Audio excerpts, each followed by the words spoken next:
Hello all, welcome back to Wings Academy. Wings അക്കാഡമിയുടെ പുതിയൊരു English ക്ലാസ്സിലേക്ക് എല്ലാവർക്കും സ്വാഗതം. നമ്മൾ ഇന്ന് ഡിസ്കസ് ചെയ്യാനായിട്ട് പോകുന്നത് +1 ഇംഗ്ലീഷിലെ ഒരു ചാപ്റ്റർ ആണ്. ചാപ്റ്ററിന്റെ പേരാണ് disaster and disaster management in India എന്ന് പറയുന്ന ഒരു എസ്സേ ആണ് നമ്മൾ ഇന്ന് ഡിസ്കസ് ചെയ്യാനായിട്ട് പോകുന്നത്. ഓക്കെ, അപ്പൊ കുറെ പേര് മനസ്സിലാവുന്നില്ല, എന്താണ് ഈ ചാപ്റ്റർ എന്ന് മനസ്സിലാവുന്നില്ല, ക്ലിയർ ആവുന്നില്ല എന്ന് പറയുന്നുണ്ട്. അപ്പോൾ ഒരു കാര്യം മനസ്സിലാക്കുക, ആദ്യം ഈ ഒരു ചാപ്റ്ററിന്റെ ഹെഡിങ് പോലെ തന്നെ ആദ്യം ഉള്ള ഡിസാസ്റ്റേഴ്സ്, നമ്മുടെ ഇന്ത്യയിലുള്ള ഡിസാസ്റ്റേഴ്സും അതേപോലെ തന്നെ ആ ഡിസാസ്റ്റേഴ്സ് മാനേജ്മെന്റിനെ, ഇന്ത്യയിലെ ഡിസാസ്റ്റർ മാനേജ്മെന്റിനെ പറ്റിയിട്ടാണ് ഈ ഒരു എസ്സേ മെയിൻ ആയിട്ട് പറയുന്നത്. ഓക്കെ, പിന്നെ ഈ ഒരു എസ്സേയിൽ നമ്മുടെ 2018 ഉണ്ടായിരുന്ന ഡിസാസ്റ്റേഴ്സും കാര്യങ്ങളൊന്നും അതിൽ ഉണ്ടാവില്ല, കാരണം ഇത് അതിന് മുമ്പ് എഴുതിയ ഒരു എസ്സേ ആണ്. ഓക്കെ, അപ്പൊ ആ ഒരു രീതിയിലായിരിക്കും ഈ ഒരു എസ്സേ ഉണ്ടാവുക. അപ്പൊ എല്ലാവരും വീഡിയോ അവസാനം വരെ കാണാൻ ശ്രമിക്കുക. നമുക്ക് നേരെ ചാപ്റ്ററിലോട്ട് പോവാം. അപ്പൊ ഞാൻ ആദ്യം ഇതിൽ പറയാൻ പോകുന്നതിൽ ഒരു ക്രിട്ടിക്കൽ ഒരു സമ്മറി, ഒരു നരേഷൻ എന്നൊക്കെ പറയാം, റൈറ്റപ്പ് എന്നൊക്കെ പറയാം. അതാണ് നമ്മൾ ഫസ്റ്റ് ആയിട്ട് പറയാൻ പോകുന്നത്. അതിനുശേഷം ഇതിൽ നിന്ന് എക്സാമിന് ചോദിച്ചിരുന്ന ക്വസ്റ്റ്യൻസുകളാണ് പിന്നെ നമ്മൾ റിപ്പീറ്റ് ചെയ്യാൻ പോകുന്നത്. അപ്പൊ നമുക്ക് ആദ്യം തന്നെ അതിനൊരു നരേഷൻ നമുക്ക് നോക്കാം. ശ്രദ്ധിച്ചോളൂ കേട്ടോ. The global situation is alarming with disasters increasing in number and intensity. അതായത് മെയിൻ ആയിട്ട് ഗ്ലോബൽ സിറ്റുവേഷൻ അലാം ചെയ്തുകൊണ്ടിരിക്കുകയാണ്. കാരണം എന്താണ്, നമ്മളുടെ ഇന്ത്യയിലുള്ള ഡിസാസ്റ്റേഴ്സും അതിന്റെ ആ ഒരു ഇൻക്രീസിങ് നമ്പേഴ്സ് ഒക്കെ എന്താണ്, ഭയങ്കരമായിട്ട് ആ ഒരു ഡിസാസ്റ്റേഴ്സിന്റെ നമ്പർ ഒക്കെ വീണ്ടും ഇൻക്രീസ് ചെയ്തുകൊണ്ടിരിക്കുകയാണ്. ഓക്കെ, അതിന്റെ ഇന്റൻസിറ്റി കൂടിക്കൊണ്ടിരിക്കുകയാണ്. Flood are the most common type of disaster while droughts are the deadliest. അതായത് ഫ്ലഡ് എന്നാണ്, വെള്ളപ്പൊക്കമാണ് ഏറ്റവും കോമൺ ആയിട്ടുള്ള ഡിസാസ്റ്റർ. നമ്മൾ ഇന്ത്യയിലെ ഏറ്റവും കോമൺ ആയിട്ടുള്ള ഡിസാസ്റ്റർ എന്താണ്, വെള്ളപ്പൊക്കമാണ്. And the droughts are the deadliest. അത് മാത്രമല്ല ഡ്രൗട്ട്സും, അതായത് വരൾച്ചയും നമ്മുടെ ഇവിടെ ഉണ്ട്. Okay, നോക്കാം. Asia is the most affected continent with countries like India, China and Bangladesh bearing the brunt of these disasters. Okay, അതായത് എന്താണ്, ഇന്ത്യയിലാണ് ഏറ്റവും, അതായത് ഡിസാസ്റ്റേഴ്സ് ഏറ്റവും മോസ്റ്റ് അഫക്റ്റഡ് ആയിട്ടുള്ള ഒരു കോണ്ടിനെന്റ് ആണ് എന്ന് പറയുന്നത് ഏഷ്യ എന്ന് പറയുന്നത്. ഓക്കെ, ഏതൊക്കെ കൺട്രീസിലായിട്ട് മെയിൻ ആയിട്ടുള്ളത് അതൊന്ന് ഓർത്ത് വെക്കാം കേട്ടോ. ഏതൊക്കെ കൺട്രീസിലാണ്, ഇന്ത്യ, ചൈന, ബംഗ്ലാദേശ്, ഇതിലൊക്കെയാണ് മെയിൻ ആയിട്ട്, ഈ ഒരു കൺട്രീസിലാണ് മെയിൻ ആയിട്ട് എന്താണ് ഡിസാസ്റ്റേഴ്സ് എപ്പോഴും എഫക്ട് ചെയ്യുന്നത്, ഈ ഒരു കൺട്രീസിലാണ്. Different regions in India face different types of disaster. ഇനി നമ്മൾ പറയാൻ പോകുന്നത് ഇന്ത്യനെ പറ്റിയാണ്. അപ്പൊ ഇത്രയും ഭാഗം പറഞ്ഞ ഇത്രയും ഭാഗം എന്താണ്, ഒരു വേൾഡ് ആയിട്ടുള്ള ഒരു കാര്യം, വേൾഡ് വൈഡ് ആയിട്ടുള്ള ഒരു കാര്യമാണ് മിസ് ഫസ്റ്റ് പറഞ്ഞത്.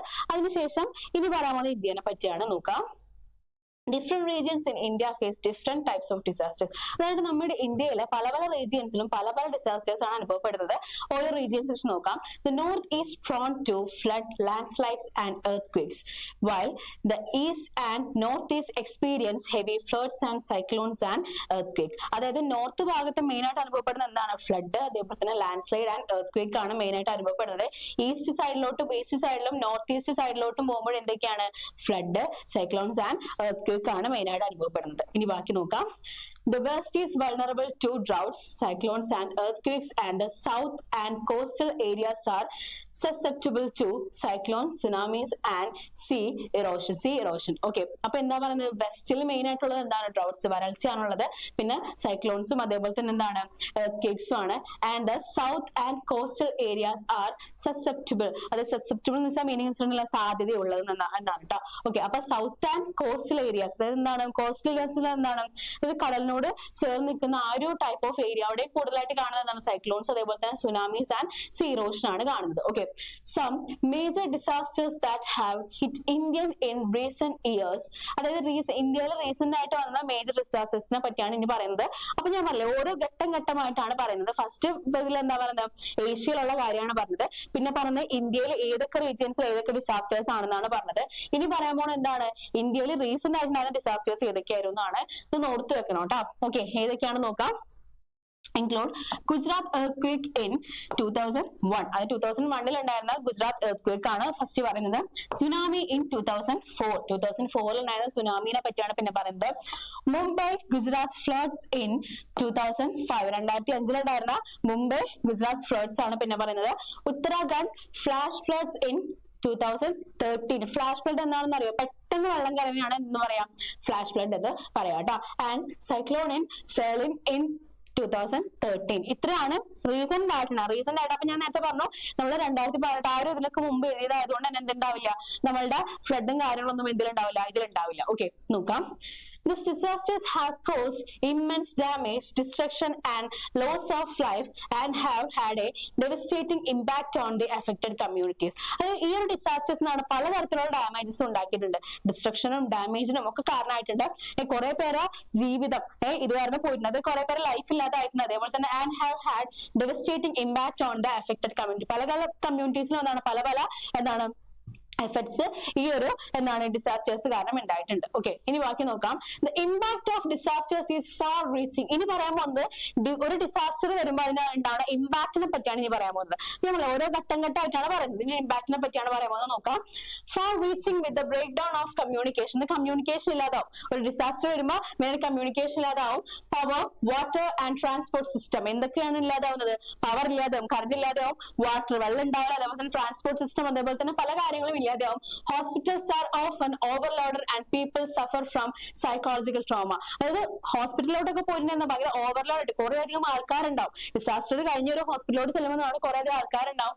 മാത്രമല്ല കുറെ ആൾക്കാർക്ക് നമ്മൾ സൈക്കോളജിക്കൽ ട്രോമ, ഈ ഒരു ഡിസാസ്റ്ററിന് ശേഷം ആ ട്രോമ മാറാത്ത കുറെ പേരുണ്ട്. ഇപ്പൊ വയനാട് തന്നെ ഉണ്ടാകുന്ന ഒരു ഡിസാസ്റ്റർ നമുക്ക് എല്ലാവർക്കും അറിയാം. അപ്പൊ അതിലെന്താണ് നമുക്ക് ഈ ന്യൂസിലും കാര്യങ്ങളൊക്കെ നമുക്ക് കണ്ടിട്ടുണ്ടാവും. അതിൽ അനുഭവിച്ച ആൾക്കാരും എന്താണ് ഉറ്റവർ എന്താണ് നമ്മുടെ കൺമുന്നിൽ വെച്ചില്ലാതാവുമ്പോൾ അത് അനുഭവിച്ച ആ ഒരു ട്രോമയും കാര്യങ്ങളും എന്താണ് ആൾക്കാരുടെ മനസ്സിൽ നിന്ന് പോവാറില്ല. അപ്പൊ അതൊക്കെയാണ് എന്ത് ഈ ഒരു ഡിസാസ്റ്റേഴ്സിന്റെ എന്താണ് എഫക്റ്റ് ഇമ്പാക്റ്റ് ആയിട്ട് വരുന്ന കാര്യങ്ങളാണ് നോക്കാം കേട്ടോ. The poor and vulnerable are the hardest hit and it's the need of the hour to ensure that buildings are designed and constructed to withstand disasters. ഇനി പറയാൻ പോകുന്നത് എന്തൊക്കെ കാര്യങ്ങളാണ് നമ്മളൊരു ഡിസാസ്റ്റർ ഉണ്ടാവുമ്പോൾ എന്തൊക്കെ ഒരു പ്രിക്കോഷൻസ് ആണ് നമ്മൾ എടുക്കേണ്ടതെന്നാണ് പറയുന്നത്. നോക്കാട്ടോ. അതായത് എന്താ ഫസ്റ്റ് ഇത് ഈ ഒരു സെൻസിൽ എന്താണ് പൂവർ ആയിട്ടുള്ള ആൾക്കാരാണ് കൂടുതലായിട്ട് ഡിസാസ്റ്റർ ഒക്കെ വരുമ്പോൾ ഭയങ്കരമായിട്ട് ബാധിക്കാൻ പൂവർ ആയിട്ടുള്ള ആൾക്കാരാണ്. ഇനി നോക്കാം. And it's a need of the hour to ensure that the buildings are designed and constructed to withstand with disasters. അതായത് ഇനി നമ്മൾ സംസാരിക്കേണ്ട എന്തിനെ പറ്റിയാണ്? ഒരു ഡിസാസ്റ്റർ ഉണ്ടാകുമ്പോ എന്താണ് ഡിസാസ്റ്റർ ഉണ്ടാകുമ്പോ എന്താണ് അതിന് എന്താ അതിനെതിരെ ഒരു അഗേൻസ്റ്റ് ആയിട്ട് നിൽക്കാൻ പറ്റുന്ന ഒരു ബിൽഡിങ്ങിൽ നമ്മൾ സെറ്റ് ചെയ്യണം. അതൊരു ബിൽഡിംഗ് ഒക്കെ നിർമ്മിക്കുമ്പോൾ ഒരു ഡിസാസ്റ്റർ ഉണ്ടായാൽ എന്താണ് അതിന് എന്ത് ചെയ്യാൻ പറ്റണം, അതിന് വിത്ത്സ്റ്റാൻഡ് ചെയ്യാൻ പറ്റുന്ന ഒരു ഡിസൈൻ നമ്മൾ കൊണ്ടുവരണം. However, in the developing countries only 30% of buildings followed safety rules. അതായത് നമ്മൾക്ക് എന്താണ് ഇത്രയും ഡെവലപ്പിംഗ് ആയിട്ടുള്ള കൺട്രി ഉണ്ടെന്നൊന്നും പറഞ്ഞിട്ട് കാര്യമില്ല. എന്താണ് ആകെ 30% ബിൽഡിങ്സ് മാത്രമേ എന്ത് കീപ്പ് ചെയ്യുന്നുള്ളൂ, അതായത് സേഫ്റ്റി റൂൾസ് കീപ്പ് ചെയ്യുന്നുള്ളൂ. which increases the risk of the deaths and injuries. അത് എന്തിനു കാരണമാവും? പലതരത്തിലുള്ള മരണത്തിനും ഇഞ്ചുറീസിനും എന്താവും അത് കാരണമാവും എന്നാണ് പറയുന്നത്. Disaster management is the critical aspect of reducing the impact of disaster. ഇനി പറയുന്നത് ഡിസാസ്റ്റർ മാനേജ്മെന്റിനെ പറ്റിയാണ്. ഡിസാസ്റ്റർ മാനേജ്മെന്റ് എന്ന് പറയുന്നത് എന്താണ്? ഡിസാസ്റ്റർ മാനേജ്മെന്റ് ഉണ്ടായാലേ എന്താണ് ഡിസാസ്റ്റേഴ്സിന്റെ ഇമ്പാക്ട് നമുക്ക് കുറയ്ക്കാൻ സാധിക്കുള്ളൂ. ഡിസാസ്റ്റർ മാനേജ്മെന്റ് ഉണ്ടായാലും എന്തിനു സാധിക്കുള്ളൂ? ഡിസാസ്റ്റേഴ്സിന്റെ മാനേജ്മെന്റ് നമുക്ക് കുറയ്ക്കാനായിട്ട് സാധിക്കുള്ളൂ. ഈ ഒരു സെന്റൻസ് നോട്ട് ചെയ്ത് നോക്കാം കേട്ടോ. നെക്സ്റ്റ് നോക്കാം. In India the state government is primarily responsible for disaster management. അതായത് ഇന്ത്യയിൽ എന്താണ് സ്റ്റേറ്റ് ഗവൺമെന്റ് ആണ് ഒരു ഡിസാസ്റ്റർ മാനേജ്മെന്റ് ആയിട്ട് പ്രൈമർ ആയിട്ടുള്ളത് ആരാണ്? ഈ ഒരു സ്റ്റേറ്റ് ഗവൺമെന്റ് ആണ്. ഇനി while the central government provided support with the rescue, defense and medical aid. ഇനി സെൻട്രൽ ഗവൺമെന്റ് ഇന്ത്യ ഡിസാസ്റ്റർ മാനേജ്മെന്റിനെ പറ്റിയാണ് പറയുന്നത്. ഓക്കെ, അപ്പൊ ഇതിന്റെ മെയിൻ ആയിട്ടുള്ള പ്രൈം ആയിട്ടുള്ളത് ആരാണ്? സ്റ്റേറ്റ് ഗവൺമെന്റ് ആണ്. ഇനി ഒരു ഡിസാസ്റ്റർ ഉണ്ടായതിനു ശേഷം സെൻട്രൽ ഗവൺമെന്റ് ആണ് എന്താ അവർക്കുള്ള റെസ്ക്യൂ, അതേപോലെ തന്നെ എന്താണ് മെഡിക്കൽ ആയിട്ടുള്ള കാര്യങ്ങൾ ഡിഫെൻഡ് ചെയ്ത് എങ്ങനെയാണ് അതൊക്കെ പറഞ്ഞു കൊടുക്കുന്ന മറ്റു കാര്യങ്ങളൊക്കെ മാനേജ് ചെയ്യുന്ന ആരാണ്? നമ്മളുടെ സെൻട്രൽ ഗവൺമെന്റ് ആണ്. ഇനി ബാക്കി നോക്കാം. Rehabilitation efforts require special skills, fast action and coordination. The purpose of disaster management is not to prevent disasters but to reduce their impact.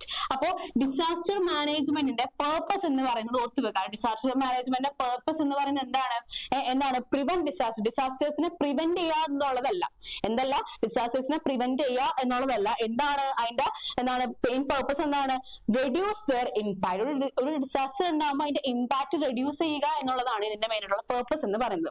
By being prepared and taking proactive measures, we can minimize the damage caused by disasters and ensure that communities are better equipped to respond to and recover from them. Okay, അപ്പൊ എന്താണ് നമ്മൾ ഇതിനു വേണ്ടി prepare ആയി ഈ ഒരു disaster management കുറച്ചും കൂടി എന്താണ് സെറ്റ് ആയിരുന്നുണ്ടെങ്കിൽ എന്താണ് സംഭവിക്കുക and taking proactive measures we can minimize the damage caused by disaster. നമുക്ക് എന്ത് ചെയ്യാൻ പറ്റും, ആ ഒരു ഡിസാസ്റ്റർ കാരണം ഉണ്ടാകുന്ന ആ ഒരു ഡാമേജ് നമുക്ക് എന്ത് ചെയ്യാൻ പറ്റും, മിനിമൈസ് ചെയ്യാൻ പറ്റും, കുറയ്ക്കാനായിട്ട് സാധിക്കും. Ensure that the communities are better equipped to respond to and recover from that. അതായത് എന്താണ്, എല്ലാ കമ്മ്യൂണിറ്റിക്കും എന്ത് ചെയ്യാൻ പറ്റും, ഈ ഒരു ഡിസാസ്റ്റർ ഉണ്ടായാൽ തന്നെ അതിന് എന്ത് ചെയ്യാൻ പറ്റും, നമുക്ക് പെട്ടെന്ന് റിക്കവർ ആയി വരാനായിട്ട് സാധിക്കും എന്നാണ് പറയുക. അപ്പൊ ഡിസാസ്റ്റർ മാനേജ്മെന്റിന്റെ പേർപ്പസും അതെന്താണ് ചെയ്യേണ്ടത് എന്നുള്ളതാണ് ഈ ഒരു ചാപ്റ്ററിൽ പിന്നെ ലാസ്റ്റ് പറയുന്നത്. ഓക്കെ, ഇനി നമുക്കൊരു question നോക്കാം. The recent Oki disaster wrecked the lives of 100 people in coastal area. The tragedy warns us to that our weather forecasting technology needs to improve. Write a letter to the editor of a popular daily expressing in your concern over the delay in the forecasting and the need to better technology and more proactive stuff. Okay, അപ്പൊ എന്താണ് ഓക്കി ഡിസാസ്റ്ററിന്റെ ഇതായിട്ട് coastal ഏരിയാസിലുള്ള ആൾക്കാർക്ക് ഒരുപാടധികം damage ഉണ്ടായിട്ടുണ്ട്. അപ്പൊ അതിനെ base ചെയ്തുകൊണ്ട് എന്താണ് ഒരു ലെറ്റർ എഴുതാനാണ് പറഞ്ഞിരിക്കുന്നത്. ആർക്കാണ് ലെറ്റർ എഴുതുന്നത്, editor of the popular daily expressing in your concern. നമ്മളുടെ ഒരു കൺസേൺ അനുസരിച്ച് ഒരു പോപ്പുലർ ഡെയിലി എക്സ്പ്രസിന് എന്ത് ചെയ്യാനാണ് പറഞ്ഞേക്കുന്നത്, ഒരു ലെറ്റർ എഴുതാനാണ് പറഞ്ഞേക്കുന്നത്. അപ്പൊ ഇത് എന്ത് ലെറ്റർ ആണ്, ഫോർമൽ ലെറ്റർ ആണ്. ഇതൊരു ഫോർമൽ ലെറ്റർ ആണ്. നമുക്ക് അപ്പൊ എങ്ങനെയാണ് ഫോർമൽ ലെറ്ററിന് ഇതൊക്കെ ഞാൻ ഓൾറെഡി പറഞ്ഞിട്ടുണ്ടായിരുന്നു, നമുക്ക് എന്തായാലും നോക്കാം. ഓക്കെ, നോക്കിക്കോളൂ കേട്ടോ. ഫസ്റ്റ് ആണ് നമ്മൾ എന്ത് എഴുതണം, ഫ്രം അഡ്രസ് എഴുതണം. ഫ്രം അഡ്രസ് എഴുതണം, ഡേറ്റ് എഴുതണം, ടു അഡ്രസ് എഴുതണം, സബ്ജക്റ്റ് എഴുതണം. ഇതെന്താണ്, സല്യൂട്ടേഷൻ. ഇതാണ് ഇതിന്റെ സ്റ്റെപ്പ് എന്ന് പറയുന്നത് കേട്ടോ. ഇതിന് സ്റ്റെപ്സ്, അതായത് ഫോർമൽ ലെറ്ററിന്റെ സ്റ്റെപ്സ് ഇതാണ്. എന്തൊക്കെയാണ്, ഫ്രം അഡ്രസ് വേണം, ഡേറ്റ് വേണം, ടു അഡ്രസ് വേണം, സബ്ജക്റ്റ് വേണം, സല്യൂട്ടേഷൻ വേണം. ഫ്രം അഡ്രസ് നോക്കിയാൽ ജോൺ സ്റ്റീഫൻ, ജസ്റ്റ് ഒരു എന്ന് കൊടുക്കാം, ഒരു അഡ്രസ് കൊടുക്കാം. ഡേറ്റ് കൊടുത്തിട്ടുണ്ട്. അതേപോലെ തന്നെ ടു അഡ്രസ് ഇപ്പോൾ നമ്മൾ എന്താണ്, the editor, the Hindu, Kochi.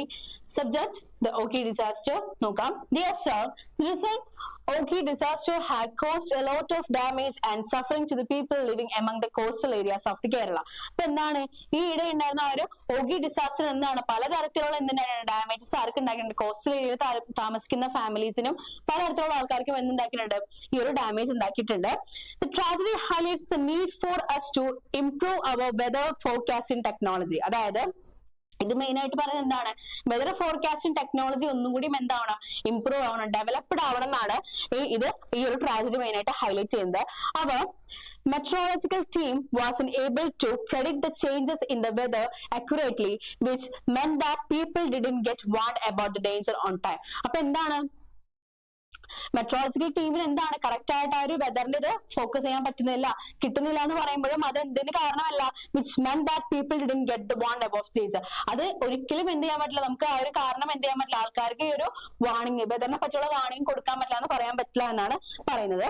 Okay, this shows that a delay in making weather forecasting and we need to have better technology and more proactive staff in this field. അപ്പൊ എന്താ പറയുന്നത്, നമ്മുടെ ഒരു വെതർ ഫോർകാസ്റ്റിന്റെ സൈഡിൽ നിന്ന് എന്തിട്ടുണ്ട്, ഒരു വീഴ്ച ഡിലേ വന്നിട്ടുണ്ട്. അതുകൊണ്ട് തന്നെ ബെറ്റർ ടെക്നോളജി യൂസ് ചെയ്ത് നല്ല സ്റ്റാഫുകൾ ഈ ഒരു ഫീൽഡിലോട്ട് എന്ത് ചെയ്യണം, അപ്പോയിന്റ് ചെയ്യണമെന്ന് ഞാൻ പറയുന്നു. I hope the authorities will take this seriously and take steps to prevent such disasters from happening in future. അപ്പൊ എന്താണ്, അതോറിറ്റീസ് ഇത് സീരിയസ് ആയി എടുക്കുന്നത് ഞാൻ വിചാരിക്കുന്നു. അതേപോലെ തന്നെ ഫ്യൂച്ചറിൽ ഇങ്ങനെയുള്ള എന്തുണ്ടാവരുത്, ഇങ്ങനെയുള്ള ഡിസാസ്റ്റേഴ്സ് ഉണ്ടാവരുത് ഞാൻ ആഗ്രഹിക്കുന്നു എന്ന് പറഞ്ഞിട്ടാണ് ഇത് അവസാനിക്കുന്നത്. യുവർ ഫെയ്ത്ത്ഫുള്ളി ജോൺ സ്റ്റീഫൻ എന്ന് പറഞ്ഞിട്ടാണ് അവസാനിക്കുന്നത്. ഞാൻ ലാസ്റ്റ് ക്വസ്റ്റ്യൻ നോക്കാം. Natural disaster usually creates some misery. This year, monsoon turned out to be a bad omen for all poor residents of Kuttanad. Certain highlights of the flood affected Kuttanad sent by the reporters are given below. Imagine that you are a journalist in the bureau. Develop the highlights into a news report to be published in the newspaper. Okay, അപ്പൊ ഇവിടെ പറയുന്നത് എന്താണെന്ന് വെച്ചിട്ടുണ്ടെങ്കിൽ ഒരു കുട്ടനാട് നടന്ന എന്താണ് ഒരു flood, ഒരു ഡിസാസ്റ്ററിനെ പറ്റിയിട്ട് എന്ത് ചെയ്യണം, മൺസൂൺ കാരണം ഉണ്ടായ ഒരു ഡിസാസ്റ്ററിനെ പറ്റിയിട്ട് നമുക്ക് എന്ത് ചെയ്യണം, ഒരു ന്യൂസ് പേപ്പർ റിപ്പോർട്ട് റെഡിയാക്കണം. അപ്പൊ ന്യൂസ് പേപ്പർ റിപ്പോർട്ടിന് കുറച്ച് എന്തുണ്ട്, അപ്പൊ ഞാനൊരു ന്യൂസ് പേപ്പർ റിപ്പോർട്ട് റെഡിയാക്കി വെച്ചിട്ടുണ്ട്. അപ്പൊ ഇതിന്റെ കുറച്ച് സ്റ്റെപ്സുകൾ എന്തൊക്കെയാണ് നമുക്ക് നോക്കാം. ഓക്കെ, ഫസ്റ്റ് ആണ് നമ്മൾ എന്ത് കൊടുക്കാം, നല്ലൊരു കാച്ചി ആയിട്ടുള്ള ഒരു ഹെഡ്ലൈൻ കൊടുക്കണം. ഒരു കാച്ചി ഹെഡ്ലൈൻ നിർബന്ധമാണ് കേട്ടോ, ഒരു കാച്ചി ഹെഡ്ലൈൻ കൊടുക്കണം. അപ്പൊ ഞാൻ നോക്കി ഇവിടെ കൊടുത്തേക്കണം എന്താണ്, ഫ്ലഡ് ഡെവസ്റ്റേറ്റ് കുട്ടനാട് എന്നാണ് കൊടുത്തേക്കുന്നത്. ഇനി അതിനുശേഷം നമ്മൾ എന്താണ്, ഡേറ്റ് ലൈനും സോറി പ്ലേസ് ലൈനും ഡേറ്റ് ലൈനും കൊടുക്കണം. പ്ലേസ് ലൈനും ഡേറ്റ് ലൈനും ഒരുമിച്ച് കൊടുത്താലും കുഴപ്പമില്ല, അത് ഡേറ്റും പ്ലേസും കൊടുക്കാം. ഓക്കെ, നോക്കി കുട്ടനാട് 10th June 2017. ഓക്കെ, പിന്നെ നോക്കാം. The floods have hit Kuttanad, Kerala's rice bowl, causing the widespread destruction. അപ്പൊ Kerala's rice bowl എന്ന് പറഞ്ഞാൽ എന്താണ് നിങ്ങൾക്ക് മനസ്സിലായില്ലേ? ഓക്കെ, അപ്പൊ നോക്കാം. Flood have hit Kuttanad. അപ്പൊ കുട്ടനാട് അറിയപ്പെടുന്നതാണ് Kerala's rice bowl എന്നാണ് അറിയപ്പെടുന്നത്. Causing widespread destruction. ആ ഒരു ഫ്ലഡ് എന്താണ് കുട്ടനാട്ടിൽ വലിയൊരു ഡിസ്ട്രക്ഷൻ തന്നെയാണ് ഉണ്ടാക്കിയിരിക്കുന്നത്. 2 people have lost their life and 2000 houses have been damaged. അപ്പൊ എന്താ പറയുന്നത്, 2 ആൾക്കാർക്ക് അവരുടെ ജീവിതം നഷ്ടപ്പെട്ടു, 2000 വീടുകൾക്ക് എന്ത് പറ്റി, ഡാമേജസ് ഉണ്ടായി എന്നാണ് പറയുന്നത്. The floods have destroyed 50% of crops, leaving farmers in difficult situation. Okay, അപ്പൊ ഈ ഒരു ഫ്ലഡ് എന്താണ് കാരണമാക്കിയിരിക്കുന്നത്, ഏകദേശം 50% ക്രോപ്സ് എന്താണ് നശിച്ചു പോയി. അതുകൊണ്ട് തന്നെ എന്താണ് ഫാമേഴ്സിന് എന്താണ് അതൊരു ബാഡ് സിറ്റുവേഷൻ ആണ് ഉണ്ടാക്കിയത്. The floods have also disrupted basic amenities like sanitation, roads, electricity and clean drinking water. ഈ ഒരു ഫ്ലഡ് അതേപോലെ തന്നെ എന്താണ് വേറെ കുറെ അമെനിറ്റീസിന് എന്തുണ്ടാക്കിയിട്ടുണ്ട്, പ്രശ്നങ്ങൾ ഉണ്ടാക്കിയിട്ടുണ്ട്. എന്തിനൊക്കെയാണ്, sanitation, roads, electricity and cleaning drinking water. Okay, the situation is challenging and rescue work is underway. The chief minister has visited the affected areas but it will take time to restore normal life. അപ്പൊ എന്താണ് ഈ rescue കാര്യങ്ങളൊക്കെ നടന്നുകൊണ്ടിരിക്കുന്നുണ്ട്. അതേപോലെ തന്നെ എന്താണ് chief minister എന്ത് ചെയ്തിരുന്നു, അവിടെ വിസിറ്റ് ചെയ്യാൻ വേണ്ടി വന്നിരുന്നു. അപ്പൊ എന്താണ് ഒരു ന്യൂസ് റിപ്പോർട്ട് കൊടുക്കുമ്പോൾ എന്താണ് നമ്മൾ കുറച്ചും കൂടി കാര്യങ്ങൾ ആഡ് ചെയ്ത് കൊടുക്കുക, എന്നാലും ഭയങ്കര വലുതായി കൊടുക്കരുത്. നിങ്ങൾക്ക് എന്താണ് എല്ലാ കാര്യങ്ങളും കറക്റ്റ് ആയിട്ട് കൊടുത്തിട്ട് എന്ത് ചെയ്യുക എന്നുള്ള രീതിയിൽ തന്നെ എന്ത് ചെയ്യുക, ന്യൂസ് പേപ്പർ റിപ്പോർട്ട് റെഡിയാക്കാം കേട്ടോ. ഓക്കെ, നോക്കാം. But it will take time to restore normal life. എന്താണ് നോർമൽ ആയിട്ടുള്ള ലൈഫിലോട്ട് തിരിച്ചു വരാനായിട്ട് കുറച്ചധികം സമയം എടുക്കും. The people of Kuttanad are facing a tough time. അപ്പൊ ഈ ഒരു കുട്ടനാടുള്ള ആൾക്കാർ എന്താണ് ഒരു ടഫ് ടൈമിലാണ് ഇപ്പൊ കടന്നുകൊണ്ടിരിക്കുന്നത്. And it will require effort and support to help them recover from this disaster. അപ്പൊ എന്താണ് നമുക്ക് എല്ലാവർക്കും നമ്മുടെ എല്ലാവരും എഫേർട്ടും സപ്പോർട്ടും ആർക്ക് വേണം, കുട്ടനാട്ടിലുള്ള പീപ്പിൾസിന് വേണം. എന്തിനു വേണ്ടിയിട്ടാണ് ഈ ഒരു ഡിസാസ്റ്ററിൽ നിന്ന് തിരിച്ചു വരാനായിട്ട്. ഓക്കെ, അപ്പൊ എന്താണ് ഈ ഒരു ന്യൂസ് പേപ്പർ റിപ്പോർട്ടിൽ കറക്റ്റ് ആയിട്ട് നമ്മൾ ഹെഡ്ലൈൻ കൊടുത്തിട്ടുണ്ട്, അവരുടെ പ്ലേസ് ലൈൻ കൊടുത്തിട്ടുണ്ട്. ആദ്യം തന്നെ എന്ത് ചെയ്യണം, എന്താണ് അവിടെ സംഭവിച്ചതെന്ന് ജസ്റ്റ് ഒന്ന് കൊടുക്കുക. അതിനുശേഷം അവിടെ എന്തൊക്കെയാണ് നടന്നത്, എന്തൊക്കെ ഡാമേജ് ഉണ്ടായിട്ടുണ്ട്, എന്തോരം പേര് മരിച്ചുപോയി, ആരൊക്കെ അവിടെ വിസിറ്റ് ചെയ്യാൻ വേണ്ടി വന്നു, ഇപ്പോൾ എന്താണ് നടന്നുകൊണ്ടിരിക്കുന്നത്, ഇനിയാണ് എന്താണ് വേണ്ടത്, ഇങ്ങനെയുള്ള കാര്യങ്ങൾ എന്താണ് ന്യൂസ് പേപ്പർ റിപ്പോർട്ടിൽ കൊടുക്കണം. ഓക്കെ, ഇതൊക്കെയാണ് ഇതിലെ മെയിൻ ആയിട്ടുള്ള ക്വസ്റ്റ്യൻസ് എന്ന് പറയുന്നത്. അപ്പൊ നമ്മൾ ഈ ചാപ്റ്ററിൽ ഒരു നരേഷൻ പറഞ്ഞു, അതേപോലെ തന്നെ നമ്മൾ പിന്നെ പറഞ്ഞതാണ് ലെറ്റർ പറഞ്ഞു, അതേപോലെ ന്യൂസ് പേപ്പർ റിപ്പോർട്ട് പറഞ്ഞു. അപ്പൊ നരേഷൻ തന്നെ കറക്റ്റ് ആയിട്ട് പഠിച്ചു പോകാൻ. നരേഷൻ നല്ലൊരു നരേഷൻ ആണ്, നിങ്ങൾക്ക് അത് പഠിച്ചാൽ തന്നെ പല പല ക്വസ്റ്റ്യൻസിനും ആൻസർ ചെയ്യാനായിട്ട് പറ്റും. ഓക്കെ, അപ്പോൾ ഇനി എന്തെങ്കിലും ഡൗട്ട്സോ കാര്യങ്ങളുണ്ടെങ്കിൽ കമന്റ് ചെയ്യാം. നമുക്ക് അടുത്തൊരു വീഡിയോ ആയിട്ട് കാണാം. Thank you.